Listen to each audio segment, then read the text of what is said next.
Hi, I'm Bridget, a physiotherapist with Proactive Pelvic Health. Today's video is the second video in a three-part series on strategies to help minimize pelvic floor pressure, which can be helpful for those with pelvic organ prolapse.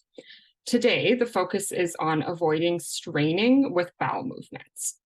When we strain in order to have a bowel movement, we are sending a lot of pressure or force down onto our pelvic floor and onto the other structures that are helping support our pelvic organs or keeping them up where we want them to be.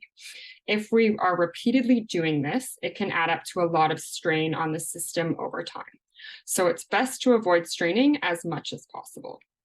One way to try and relieve some of this need to strain is to use a squatty potty or a stool. So by placing your feet on the stool, it helps bring your knees above your hips, and this places the rectum in a more optimal position to eliminate. So it becomes more of a straight chute in order to eliminate your bowels. So if you had a stool with which you can rest your feet on, it allows your knees to be above your hips, and then you can relax and have your bowel movement.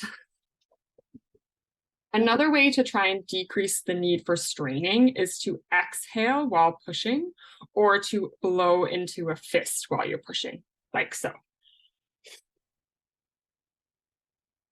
And this will put less pressure down onto the pelvic floor as well.